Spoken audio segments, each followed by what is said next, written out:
So here we go. So normally, what we do is we have a little like intro. I have a little intro slide about the group as a whole. I didn't get to do that before, but one of the things that we usually ask there is kind of where is everyone dialing in from, kind of, and what are your real estate goals, or do you own any type of real estate? So if you want to drop in the chat where you chiming in from, um, anything about your real estate goals, or your position at Amazon.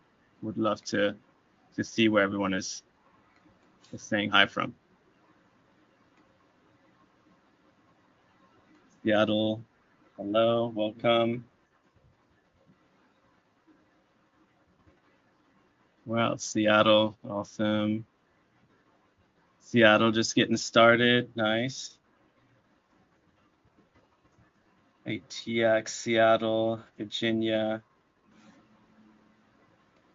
HQ2, just want to learn, awesome. Fort Lauderdale, very cool.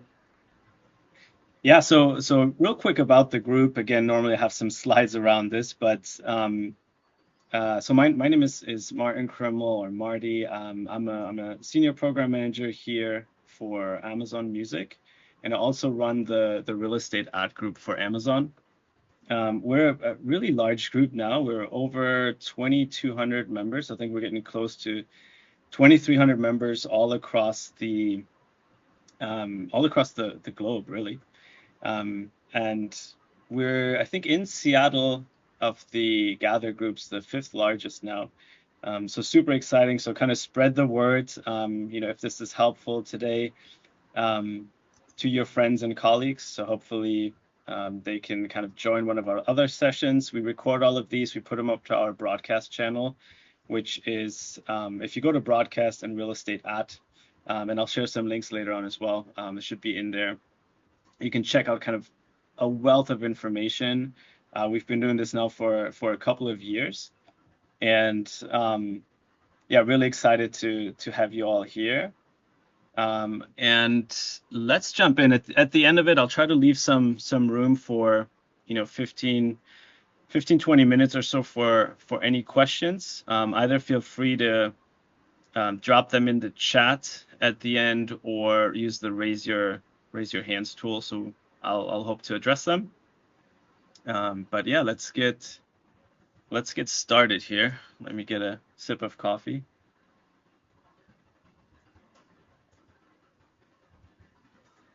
All right. So today we're going to talk about getting started in real estate investing through the power of house hacking, which is kind of my favorite topic. Really, as far as real estate investing is concerned, or owning real estate.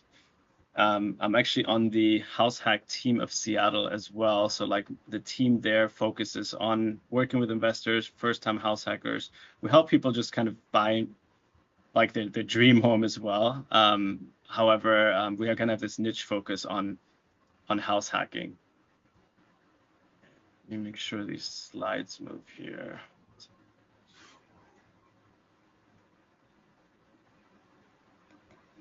Okay, try to keep the chime on the side there. So a little bit about myself and kind of the journey for me. I started back about 7 years ago, kind of with my first primary residence here in Kent, Washington. For everyone that's chiming in from Seattle or from Washington, and then every year I've kind of looked at what's the next like opportunity. How can I initially in 2017 I didn't think about investing at all. I didn't know anything about investing. Um, but I saw that it worked. That owning my primary kind of, I saw some appreciation. Back in 2017 into 2018, I was like, okay, let me try to network. Let me start to learn about real estate a bit more. So I ended up buying my first investment property back in the East Coast, where I lived for 8 years in Buffalo, New York. But I was living in Seattle, buying it out of state. And I kind of went from there. But the thing is, I didn't know about house hacking. So people often ask me, if you would go back, like, what is one thing that you would change? It would be that I would have house hacked first. And we'll get into some of the reasons why. But this is kind of a bit of a history of of myself from the real estate side. Um, I was born in Germany actually. Came over when I was 16 years old, and we I never grew up knowing anyone that owned property, so that for me was like a very foreign concept. So after having some success in it, that's kind of like my goal now is, to try to share that with as many people, and that's the goal of um, the group as well. Let me make sure I can let people in here. Okay, there we go. Um, So yeah, this is a little bit of the background. I'm kind of currently on my third house hack. I actually would have been on my fourth. Back in 2020, I tried to get my very first one under my belt, and due to one of the investment properties that I owned, um, it caused a late payment on one of the mortgages, which then eventually disqualified me for a year on getting a property. So you would see 4 on here, you see 3 now. But nevertheless, for me, it's always like, what's the lesson learned in there? And it's kind of um, really, if you want to get started in investing and in real estate, I think one of the underappreciated pieces is really getting your finances in order, right? Making sure you have very good credit, all your bills are paid on time, to put yourself in the best possible position to get that first property. We'll talk a little bit more about that. A little bit continuing here. So currently I own 5 properties in total, about 15 doors across Washington and Germany. I own a condo there that I'm actually selling. I'm in the process of last couple of weeks here of wrapping that one up. I've helped quite a bit of people with my license as well as an agent. So brokered about $10 million in real estate here locally. Founding member of the Real Estate at, together with Justin Canberra, who came to present a couple of months ago. Really, really great guy. He became financially free through real estate investing and left Amazon about a year and a half ago. The team I'm on, the HouseHack team of Seattle, we own combined about 30 properties and brokered over 100 million across 70 transactions. And for myself, I really love traveling. Of course, I'm big into music. Working for the music team here at Amazon. We've been doing a lot of work on the new Taylor Swift. So if anyone has checked us out on Amazon Music, hopefully you enjoy it. And I'm also big into like cold plunging. So a couple of pictures here. So this is the team I'm on locally. We do events once a month. So I send them out to the real estate at group. So hopefully you've seen them. I also try to provide the links in any of the meetups that we do.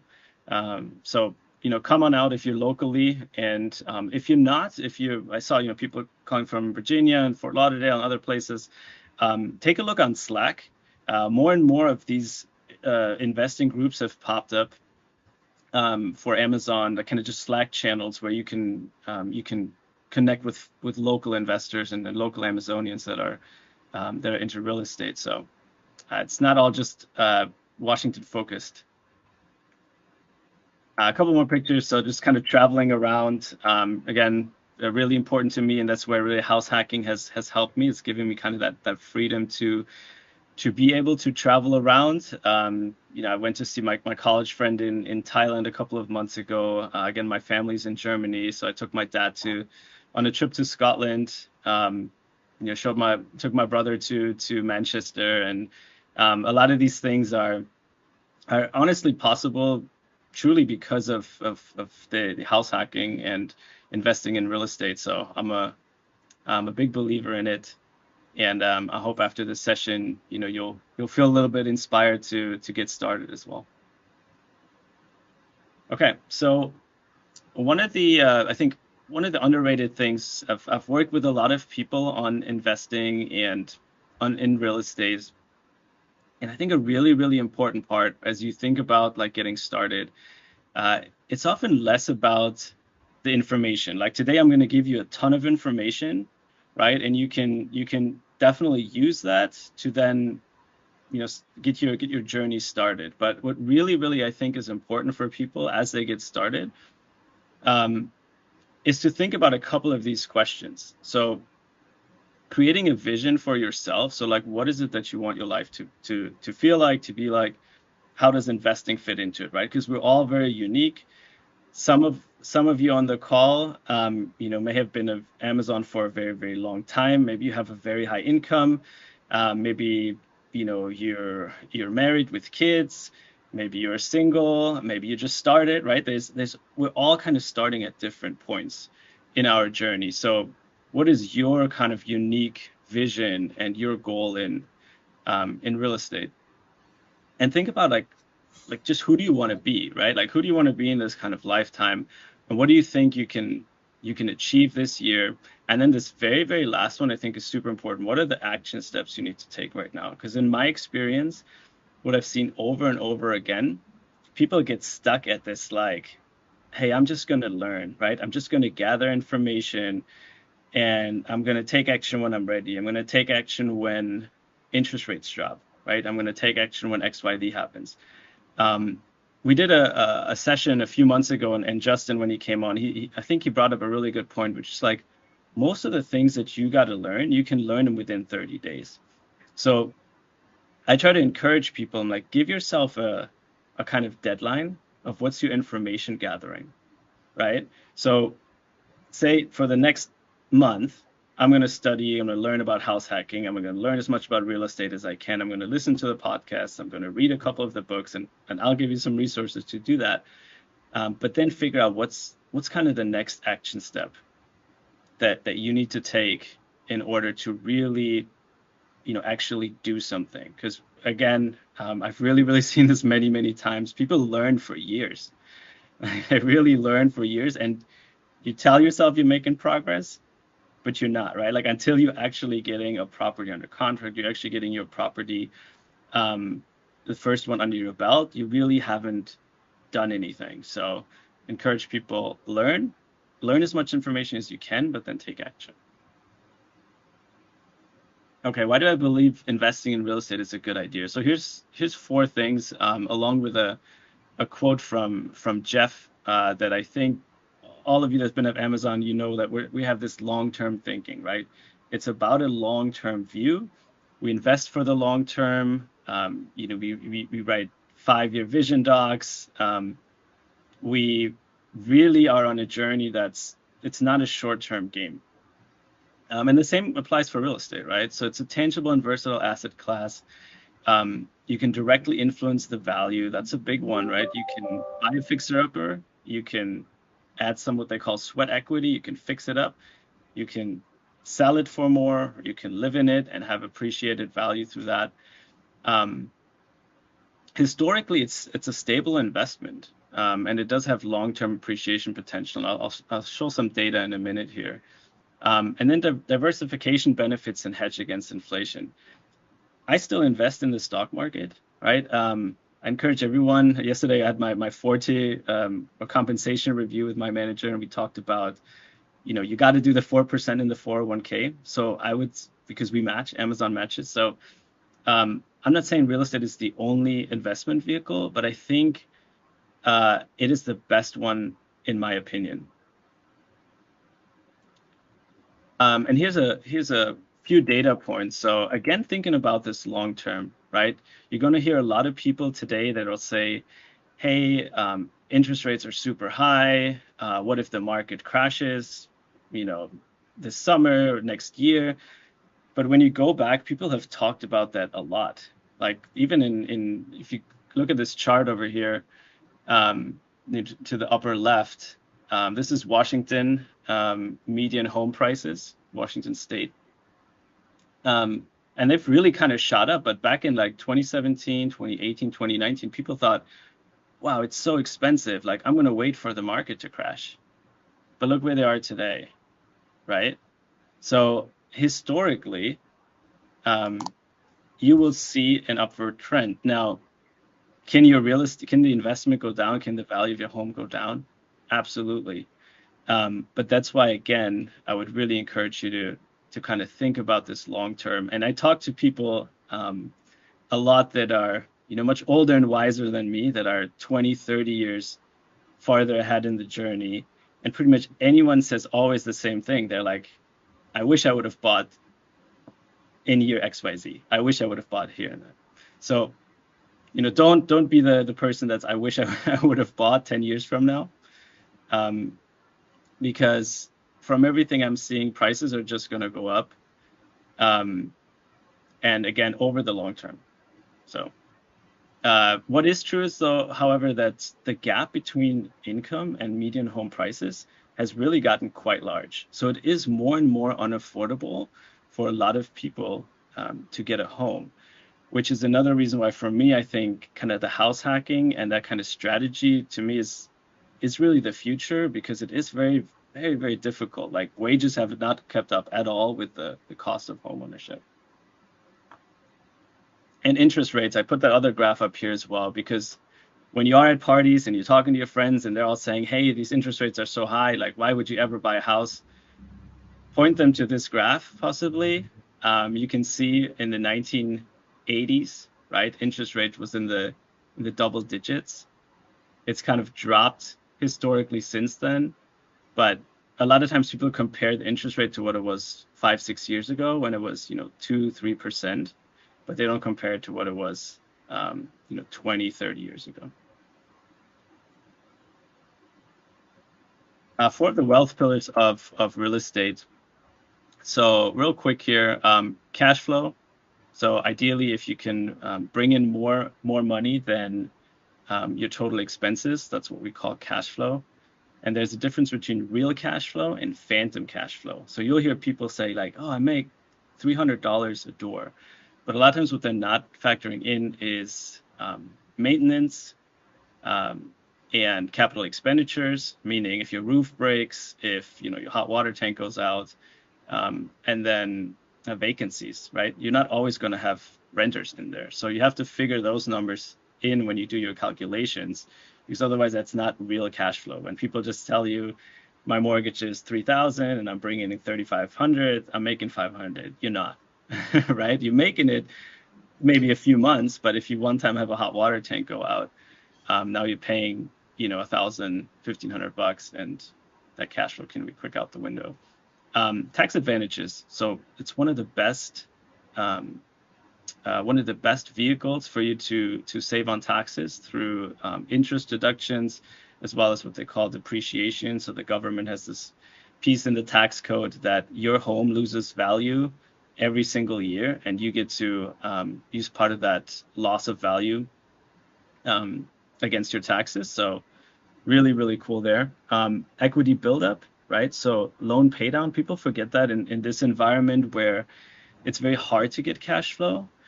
But if you have someone else paying your mortgage, right now, I have a couple of room rentals, and people paying, $1,000, $2,000, $3,000, they're paying down my loan, right? So that's not money that I'm paying, that's money the tenants are paying. And then lastly, property appreciation, as we talked about, your house over the long term goes up in value.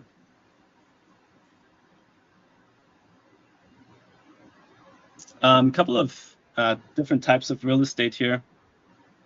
I'm not going to dive too deep into these, but just residential, commercial, land, industrial, lots of different options. We'll talk more about the residential piece in a minute here.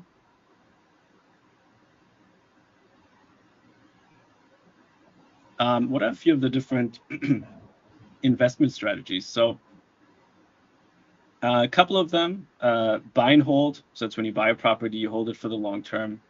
MTR is kind of midterm, which oftentimes refer to travel professionals, travel nurses, things like that. Short-term rental, you often heard probably Airbnb. Fix and flip, you buy a property that needs work, you fix it up, you sell it. That's kind of the usual fix and flip. Wholesale, that's when you're in the middle of, you're kind of between the end buyer and the seller, and you're getting a property under contract, and then you assign that contract to an end buyer. And land development. All right, but today we're here, so just giving you kind of an overview of things. And today we want to chat about house hacking. So how many of you, maybe drop it in the chat, have heard the term house hacking before?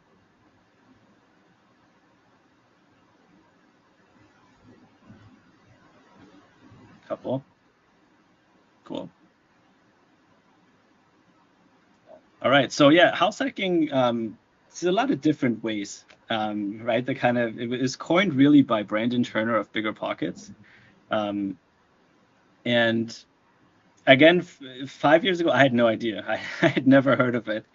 But at the high level, house hacking is a decision for you to rent out a portion of your property in order to offset the cost of home ownership, which is your mortgage, your taxes, insurance, etc.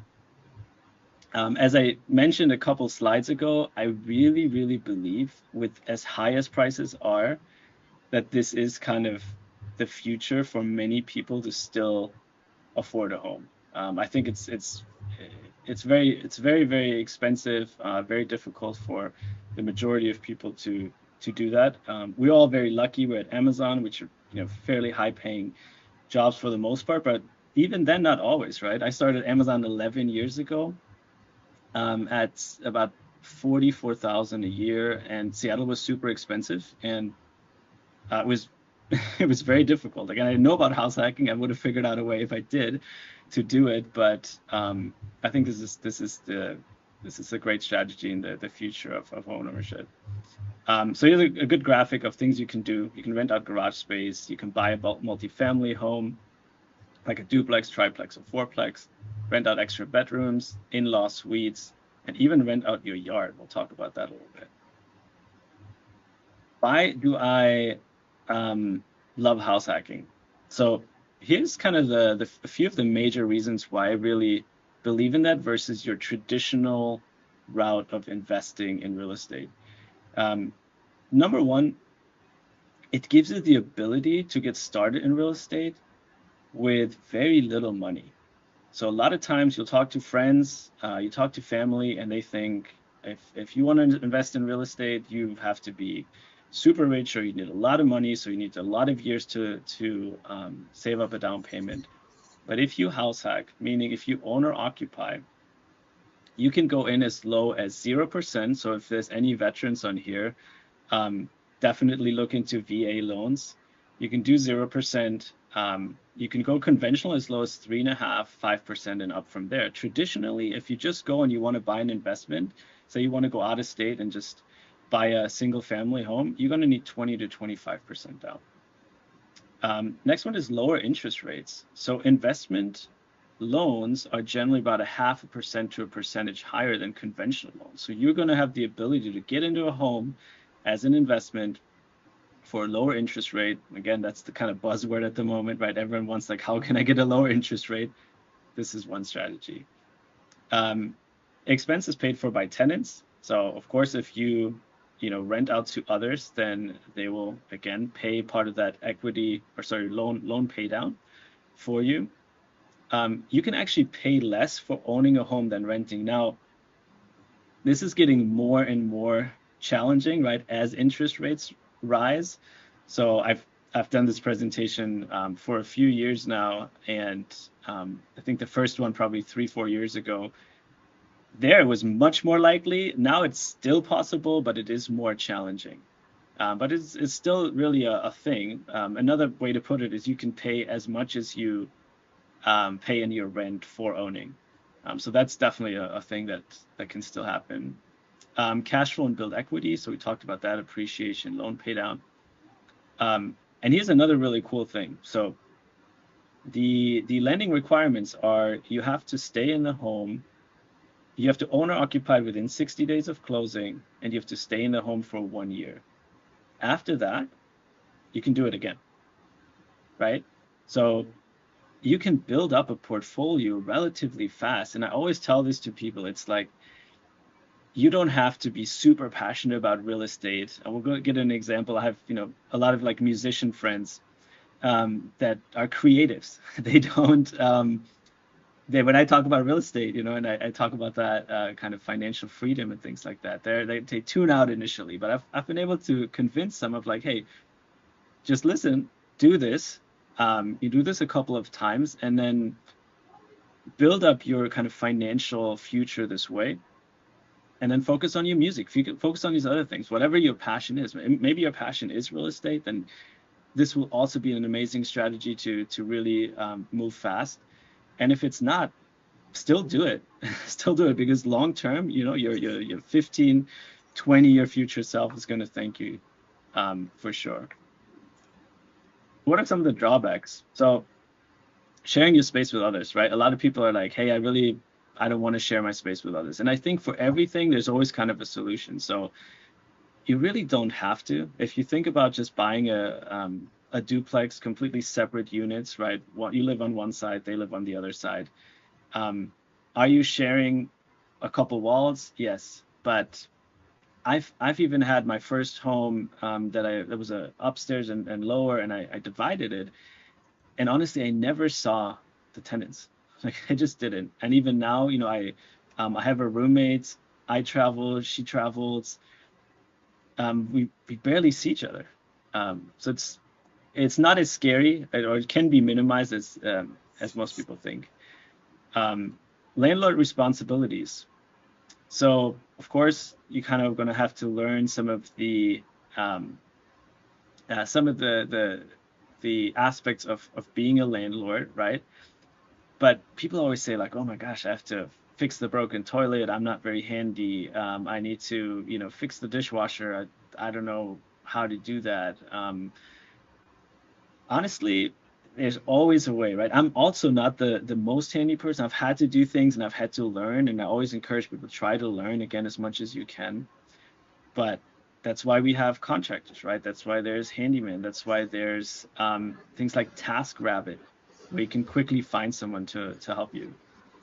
I think someone is unmuted. If you could mute yourself, is there some background noise coming in?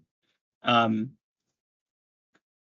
awesome. And then moving, right? Most people don't love to move. So one of the drawbacks, if you want to do it every 1 or 2 years, you're going to have to pack up, move to a new place. For some people, that's very simple. For others, if you have a family or you have a lot of belongings, it could be more difficult. But it's all about, right, planning, figuring out what's your goal. And it can also be once you do it, you get in the habit, maybe you're very, very good at organizing, could be less of an issue. Things like expense tracking and just expense that came up as you grow your portfolio. Um, just having a good system in place, and we can talk about that too, to track your expenses, is very crucial. Okay, so what would I do, or what do I do today with people that I help with this, as far as looking for what's a good house hack? So here's a couple things that I personally look for. So one is just straight up what we talked about, separate units, right? Can you buy a duplex, triplex, fourplex? Now, a duplex in Seattle um, is going to be a lot of, like, a much different price than a duplex in Buffalo. So when I bought my first duplex in Buffalo, I paid $103,000 for it. There's no way you can even buy a garden shed in Seattle for that money. That's just it's it's not possible. They're different, completely different markets, right? But if you live in a market where there's affordable multifamily, like, start with that, right? Like, let's try to. I like to keep things simple, honestly. I think the more simple we can keep it, the better. So if you're in a market today where you're like, yeah, I can buy a duplex for 100K, 200K, 300K, again with like 5% down, right? On a $300,000 home, that's like $15,000. I think those are achievable, right? Here, it's quite expensive, but also usually the income is higher. So I've helped people certainly, and I've moved into a duplex, although it needed work just recently. Um, but yeah, that's the most straightforward one. Um, let me keep going here, maybe a little faster because I want to make sure we have time for questions. Number of bedrooms. So a 2-1-3-1 as far as the bedroom bathroom ratio is ideal. I look for that. Second kitchens, right? So can you buy a home that's maybe not legally duplex, but they did permit a kitchen in the basement? Does it have a basement so you can convert it to a separate unit? Look for houses with large lots. So right now in Seattle, especially because we have such a housing shortage, and an issue with like we don't have room to build in. We're like things get more and more dense. So a lot of people now look for dadus here, which a dadu is a detached accessory dwelling unit.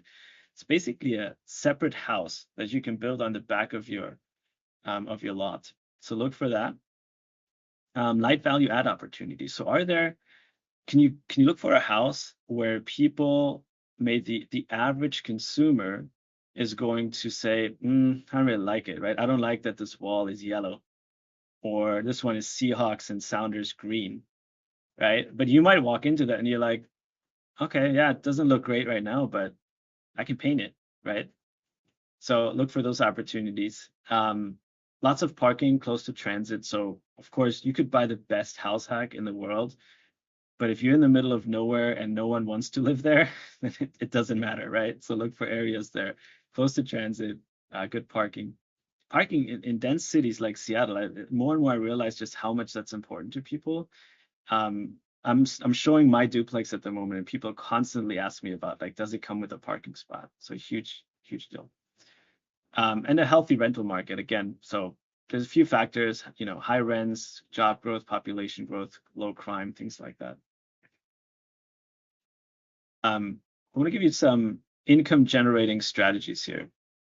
So these are a few. It's not all inclusive, but these are the most common ones. So Airbnb, most of you I'm sure have heard from a short-term rental, really good strategy to use. Look at the local regulations, right? Some cities like New York, they shut it down.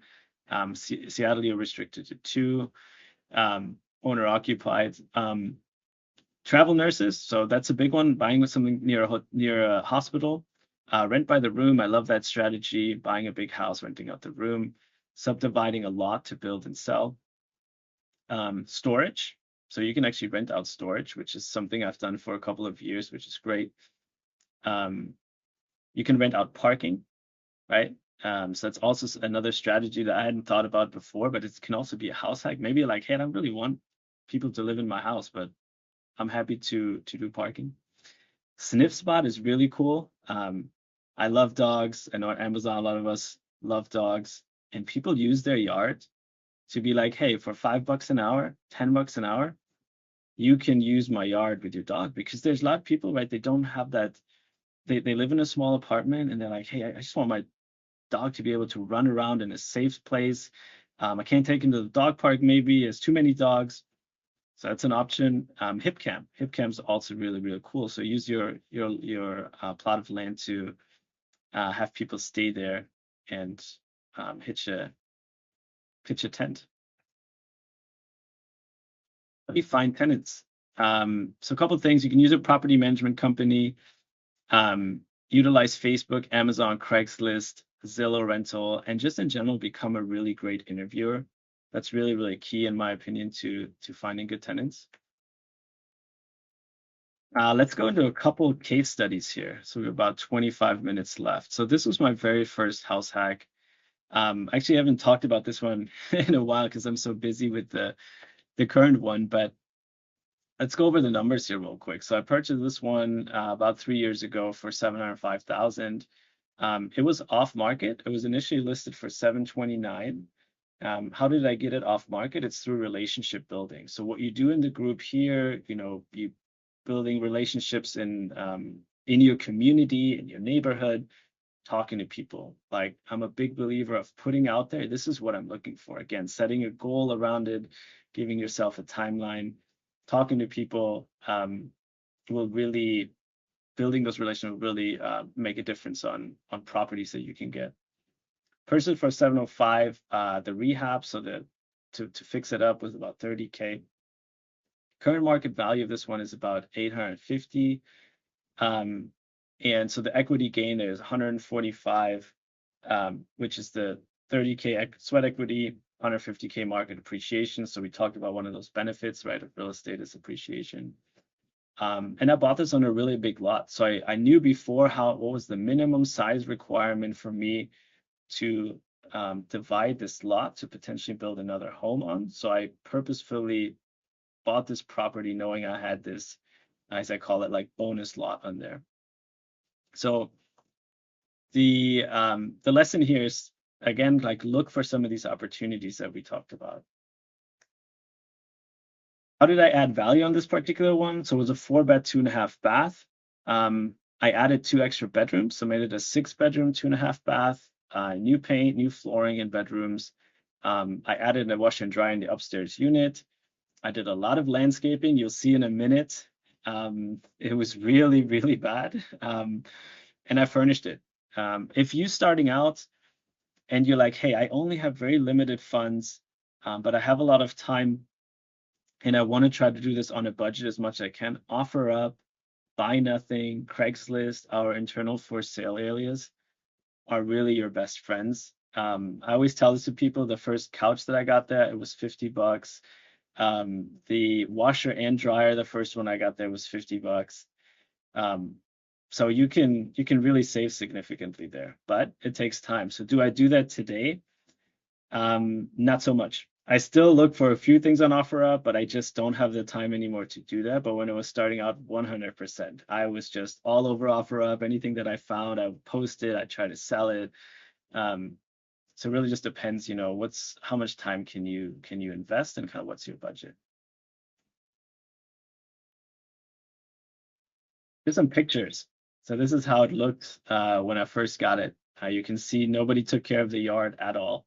It was just super high, the grass. And what that brings is, some of those unwanted little creatures up to the right. Inside didn't look all that great either. The tenants that were living there, really didn't care much about putting things away or keeping things super clean. Ants, pests, maggots. It was not like very pretty, but I knew I could, if I put in the work, I knew I could get it back into shape. So I always say, gather your friends, and again, especially like when you're starting, like today, what I try to do more so is, I use more contractors and I do less of the work myself. But if you're just starting out, like just go and say like, hey, can you come to the house? We'll have some pizza, we'll have some beers or whatever, and can you help me fix up this house? Get a couple of your friends and thank them with pizza. That always works. Here are some of the pictures of things that I did. Adding the kind of drainage hookup up there for the washer, and then the construction of kind of the additional walls to make the bedroom. Just added a door to separate the upper and lower. Added new flooring, as I mentioned, mud, paint, drywall. A fairly light rehab overall. It can look pretty scary, but this one was relatively light. Cleaned up the yard. I do have better pictures, but these are again from an older presentation. But you can see, right? It was super, super overgrown before. If we go back to these ones here, and so I started to cut the grass a bit, and it looks a little bit better. Started to furnish it. Again, there's the $50 couch right there from OfferUp. Started to, put some numbers on the doors there, had different rooms, and yeah, just make it look a little bit nicer. New carpet. I mean, you can see kind of there in that room, that one in the middle is, the one that was this one up here, upper middle. So just a new carpet makes it a lot better. By the numbers. So as I was living there, renting out the room and also doing some car rental or car parking, my total income was about $4,000, and my total expenses, were about 4,180. So I was still paying a little bit of money, but $100, right? $100 while I was living there, to live in a huge home 20 minutes from downtown Seattle. Now again, these numbers are much tougher to hit these days, but you can still, right? Let's say you pay $1,000, right? Like let's say you just pay $1,000. That's still only $1,000 versus you were probably renting for at least in Seattle, for 2,000 or 25 or 3,000. But here you're owning, right? And again, you're using all these benefits from real estate. This is one of the calculators I use. These are not the actual numbers of that property, but these are some of the numbers of the Ballard one. I wanted to just show this because, and I'll share this calculator as well. But I wanted to show this because it gives a good breakdown of the different benefits of real estate, right? We have combined ROI, which takes in consideration cash flow, appreciation, low pay down, and tax savings. Again, to my point earlier, I don't want people to say, oh yeah, of course you had these numbers, 3-4 years ago with that interest rate. Interest rates are higher, but I wouldn't let that really discourage you. What I do now, I mean, this one as is cash flow negative, about $1,100, but I got this one quite undervalued. It's listed at $950, and I got it for about $853.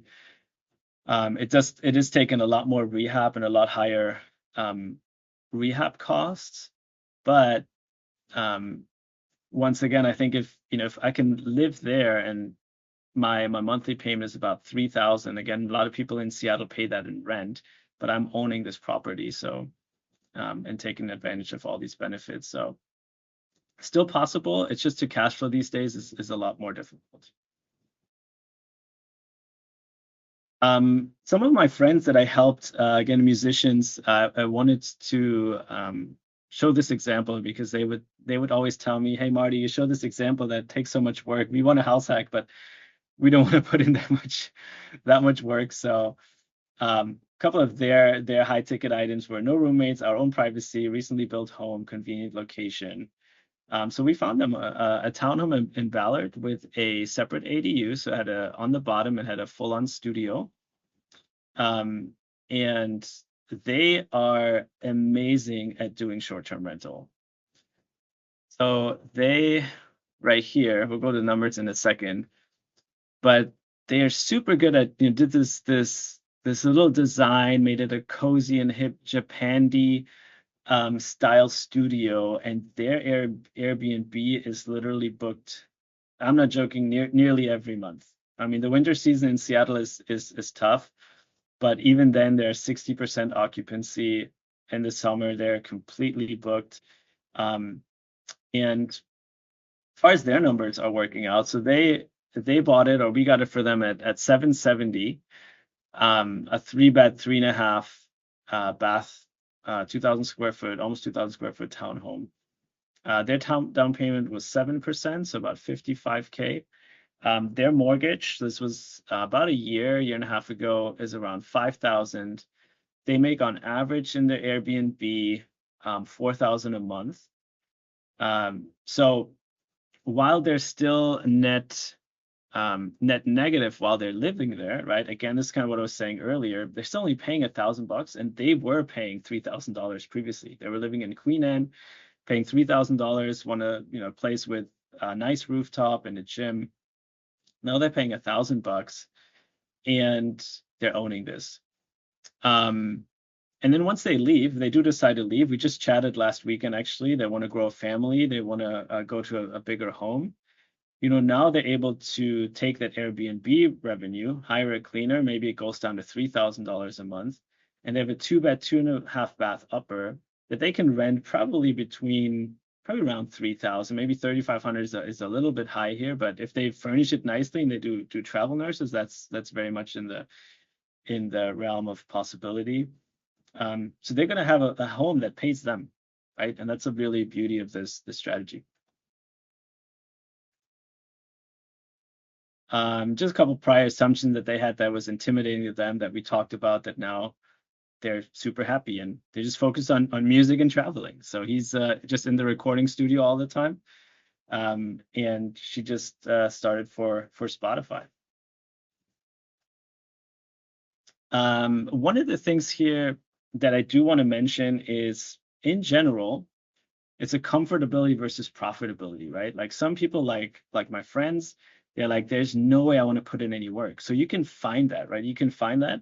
Or some people are like, yeah, I'm happy to to move an hour and a half from Seattle. I'm willing to put in a bunch of work to be as profitable as I can.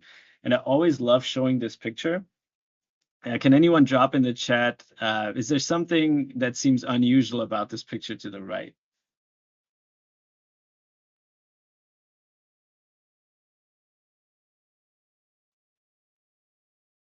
That's right. The bed on the ground. That's right, the mattress. So this was an Airbnb I stayed in about 2 years ago in Palm Springs, California. And this lady, she was 47 years old. She had immigrated from Nigeria.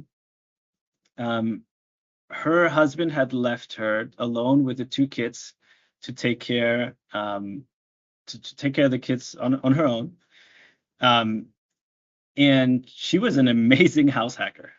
So she had done this strategy with a VA loan because she came to the US also working for the military. She had done that strategy, I think, about 5 or 6 times, and this was her, sixth home. And she decided to, hey, I'm gonna sleep here in the living room so that my kids can, because they were studying for their SATs and to get into a good college. She's like, I want to get my kids in the best college possible. So I want to give them each a room, which was on the bottom, and the top had 3 bedrooms as well. And she was Airbnb-ing those, right? She was trying to really maximize her profit. Now, it may be an extreme example, but it is an example of like you can kind of you can for yourself choose really how profitable do you want to be, like how far do you want to take it, right? And most people probably end up somewhere in the middle. So I'm not saying you all need to put a mattress um, in the living room, but I just always found this really inspiring, right? Because I talk to people a lot who are like, yeah, I don't want to have roommates, and they're still in like their 20s. And again, it's totally fine. There's absolutely nothing wrong with it.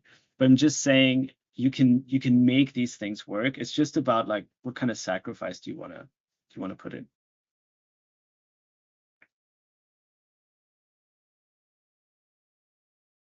Okay, a couple lessons learned real quick. Then I want to leave some time for questions. Treat it as a business, not a hobby. So really, really important. This is more of a business for you, right? You're putting in actual money. Setting boundaries with your tenants. When I started, I was like, hey, we can be cool, we can be friendly, we can even, every now and then have a dinner or something, but they're your tenants, right? You're looking for them to pay you. And I have experience in like if you become super close friends and then 1 month they're like, hey, I can't pay, but you're friends, it can be tricky. So I would always say set good boundaries, set up systems, right? There's different ones here, Avail, Cozy, different apps that you can use to streamline your tenant screening, to streamline how you collect rent, things like that. Find people that have knowledge and expertise, but trust your instinct. So when I was getting started, that was a big one for me. So I had property managers that I hired that said, oh, there's no way you can rent this place for 850 or 875. There's no way you can do this. You can't put in quiet hours and all these things. Trust your instincts. At the end of the day, this is your house, right? Do the thing that feels right to you, obviously within the law, right? But really trust yourself because you're the one that has to live there. Be ready to put in the work. I think a lot of people, I've get this a lot of times too. And there is sometimes we all look for this kind of shortcut, and I'm giving you a lot of information. I'm going to give you resources here as well. But at the end of the day, there's really no shortcut other than just do it, right? We talked about at the beginning of this presentation, take action, right? Like really just taking action is kind of the key. Do what you're good at and delegate the rest. Again, maybe you don't want to fix up anything, or you're just like, I'm just not good at it. Find people that can do it. And make sacrifices to succeed. So just like we said earlier, I think now it's more important really than ever. 5 to 10 years ago, you read the books on investing and it was a lot like easier in a way, right? now, if you want to be successful, a lot of people have learned about this, and also now the cost again of ownership is quite high. So just willing to put in the work and making sacrifices, and then give back. Volunteer month is next month. I love to kind of volunteer here with Amazon. We're holding this one in the middle is kind of our real estate at. We do in-person happy hours that we're trying to do more. So come out to those if you're in Seattle, or start your own, or go to the ones in your local area. Here's a bunch of resources. There's a quip on the top that I will share in the chat, or I'll share it afterwards with everyone that has signed up. If you put your name on there, then I will send these resources to you, including kind of the spreadsheet. I'm always updating that. I'm always trying to add like new resources. So so far we have 120 people, I think, that I've shared some of this with. So I'm happy to share some of those for you, and hopefully they'll be helpful. And yeah, if you want to connect with me, Instagram, I show a lot at the moment on the remodel that I'm doing. Facebook, Slack, Chime, Criminal M is my alias. You can kind of scan this here, or just add me, and yeah, that's all I got for now.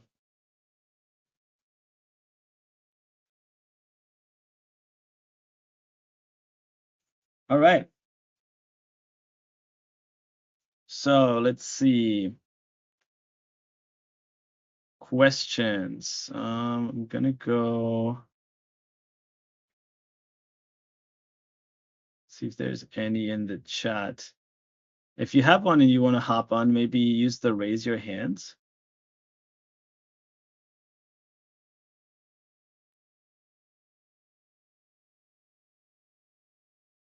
Okay, we'll go with Josh. Go ahead. Hey Marty, thanks for the presentation. I'm just Yeah. curious about what your next step is. What are you planning next in the world of real estate? Yeah, good question. Honestly, for me, so I am working currently on this duplex remodel, and it's kind of my main focus to really get that up and running. I'm trying to do a basement conversion there. I'm trying to get the 2 units to really kind of going.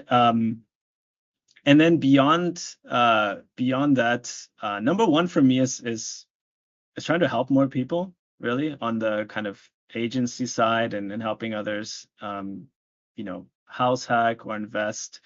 And then I'm also starting to look into some partnerships with people potentially for some out of state investments.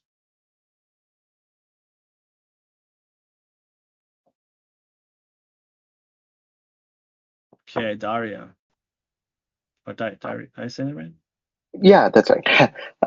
So I have a couple of questions for you. In the one of the first slides you shared about your um, properties that you own Mm-hmm. and the cash flow you have, are those cash flows after PITI and CapEx, or does it exclude anything?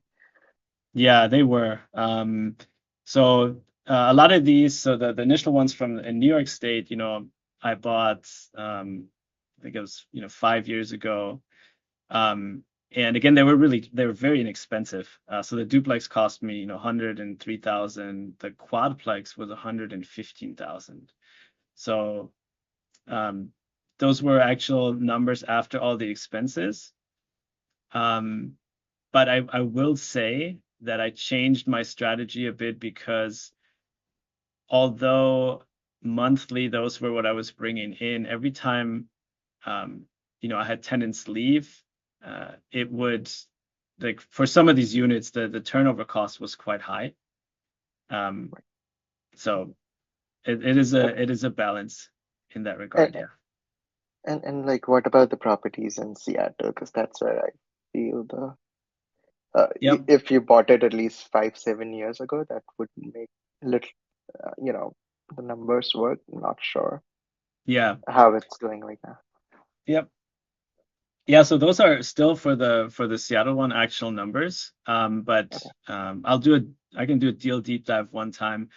but they are more expensive. I tell people today, if you want to cash flow in Seattle, more than likely you're going to have to put in a significant amount of capital up front, right? Right. So this even this duplex right now, I could make it cash flow, but it's going to require full basement conversion. It required 2 units that I needed to completely remodel. So that's usually the way for cash flow positive at the moment in Seattle. Okay, gotcha. And my second question, for the properties you have in Seattle, are the ones you rent out, um, not the rooms, but the units, are they all permitted? Yeah, so I have some of them, yes, and some of them, the rooms that I did, yeah, the one unit with the Airbnb fully permitted, and then the rooms are, I already had the rooms set up, and then I added like a couple walls there. And generally, I tell people get the permits. I think on that one, I'm trying to think back. I did not get the permit on the room extension. Okay. Yeah. So, I mean, I'm assuming this, like in Seattle, it's harder to get like a mother-in-law or ADU permit if you're not. Yeah. That's the reason. It's like if it's permitted, like the process of how you did that, because Yeah, I'm down here. That's the hard part. In totally. Seattle, yeah. Permits can definitely slow you down, cost additional money, but they are the right way to go. I know many investors that don't do it. But you can get into troubles when it comes to insurance claims. You can sell unpermitted. You just need to state that in the MLS that it's an unpermitted unit. But Yeah. when it comes to inspections, insurance claims, if something happens, you might have a tough time recouping your money Yeah, for unpermitted units. makes sense. Okay, Yeah, I have one more question, but I'll let others ask and come back to it. sure. Let me see. Let me go through the chat here real quick.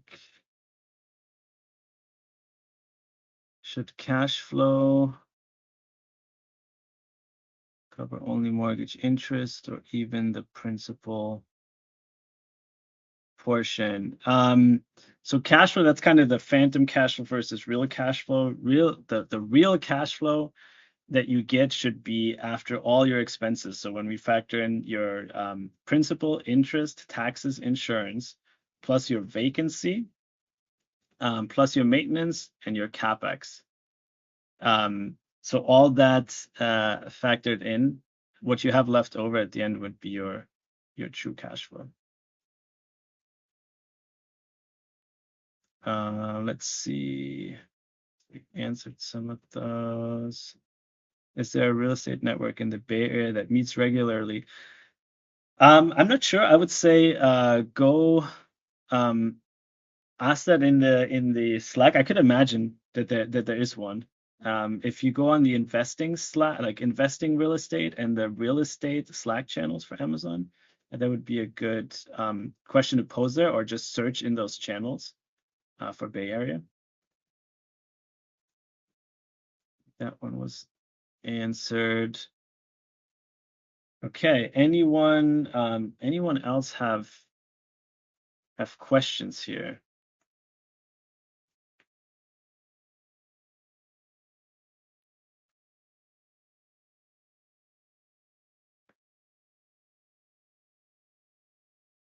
Okay. Overall, was this helpful? Drop yes or thank you or anything in the chat. I hope this was useful. Hi, Marty. This is Venki. Yeah, thanks. This was useful, quite useful.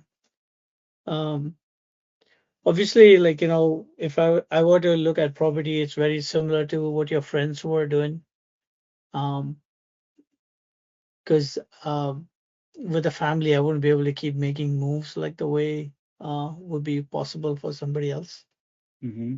But yeah, so that's really what would be interesting. One of the other things that you brought up was in this house hack. I mean, obviously, it's one type of a property, right? But you also brought up this idea of other properties like commercial properties or warehouses and stuff. Have you seen people kind of investing in things like that or hotels and stuff like that?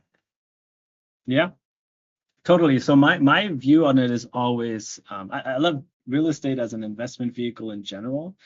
I do think if you at all can house hack, you should do it and then look at the other things that are out there for the reasons that we described. So as far as investing in commercial property, hotels, things like that, a lot of that happens through syndications.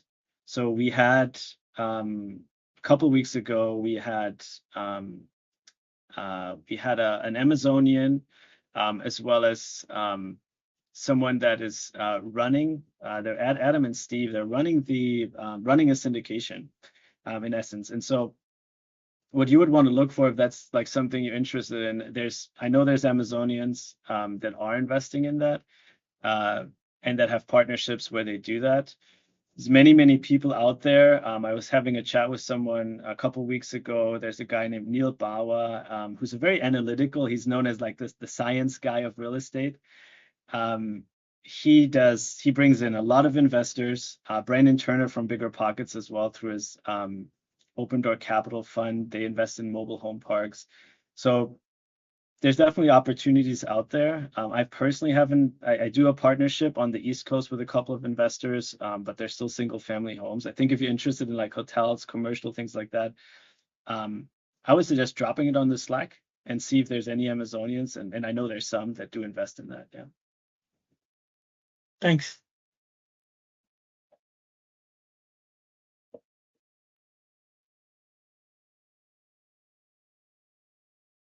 Okay. If some of you, I don't know if anyone wants to hop on video, I would love that just to see some faces. If you don't, I get it too. Maybe you're driving or not, but hello, I would love to see some. I do post this on our group also on Instagram. You know, we have an IG channel, and that's how I'm connected with a lot of real estate people there, so that's how I try to get more people onto our group and people from Bigger Pockets, you know, people from the investing circles that come out. So yeah, I'm always very appreciative of, you know, if this was helpful, share the knowledge. You know, as I said, tell your colleagues as much as you can. And yeah, I really kind of hope we can keep this going. Take a little picture here of us. And just let us know, let us know the real estate committee at I can drop that in here as well. Again, I'll share out that quip. Let me get rid of this one. So we will try to do more events you know, as the year goes on. There's just a couple of us that do this. So we were going to try to do as much as we can. But if you have anybody, or if there's any topics that you kind of feel like you'd want us to cover, you know, feel free to let me know. And yeah. Cool. This is very useful, Marty. Thank you. I really appreciate all the presentations you put together. Thank you. Well, Appreciate it. thanks. Really appreciate y'all it. coming out. All right. Cool. We'll stop the recording. Have a great weekend, everybody. Thanks. And Marty, when you can send us the link to the quip and we'll. Yeah, we'll do. Take care. Thank you. Bye.